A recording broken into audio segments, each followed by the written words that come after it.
4:45 in the morning on Tuesday, February 8th. Yesterday, ABC News. So let me back up a little bit. Donald Trump and Elon Musk are trying to downsize the entire federal workforce. They did their proposed buyout thing. They hoped that 20% of the federal workforce would have accepted that buyout, which would have been about 400,000 federal employees.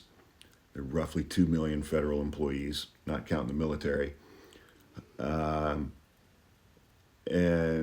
less, only like 3 or 4% of the federal workforce accepted that buyout offer, which the government is now reneging on.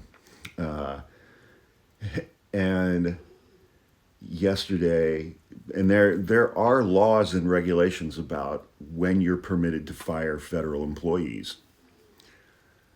It turns out that those laws are much more lax and offer much less protection to new federal employees who are within a certain probationary period that is in effect right after they are hired.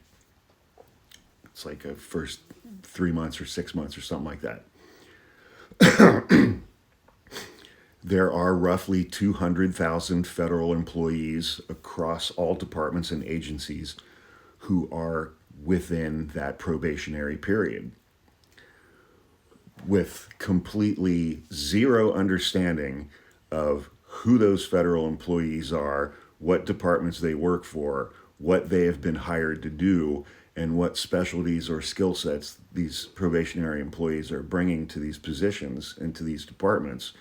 ABC News reported yesterday that Donald Trump and Elon Musk are targeting 200,000 federal employees across the entire executive branch who are within their probationary hiring period.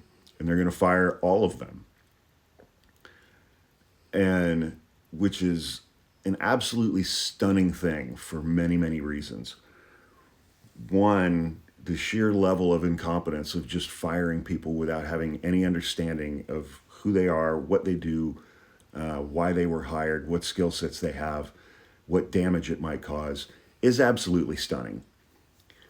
But they're going to do it.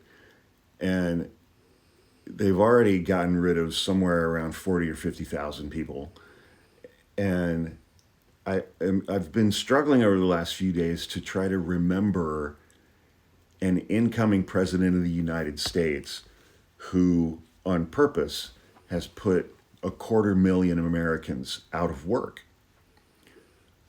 taken jobs away from them, jobs that they had where they were earning income to support their families and stay off of things like public assistance.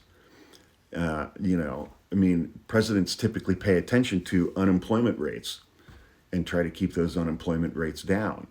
You don't accomplish that by firing 250,000 Americans from their jobs. The second part, and this speaks to the stupidity and gullibility of Trump supporters,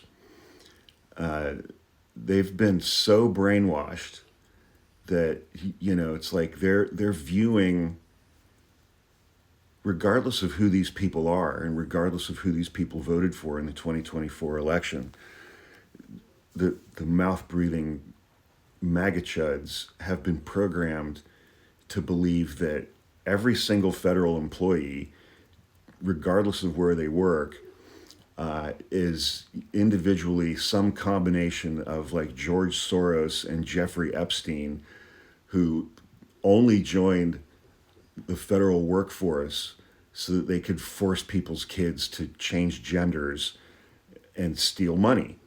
They're viewing like every single federal employee through that kind of a lens. And, again, it's like when you fire 250,000 people across the entire executive branch, across the entire United States,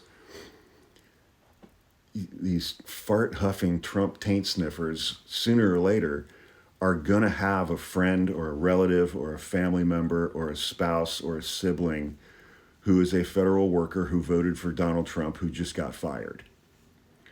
And that's going to cause their brains to glitch.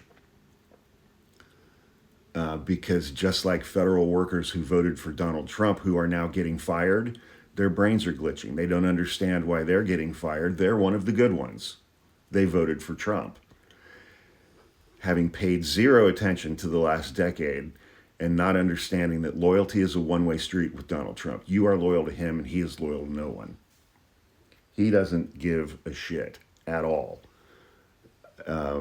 But, you know, it's probably going to be the case by the end of this week, Trump's 5th week of his second term, that he will have put somewhere around 250,000 Americans out of work who were employed full-time 6 weeks ago, which is amazing, but here we are.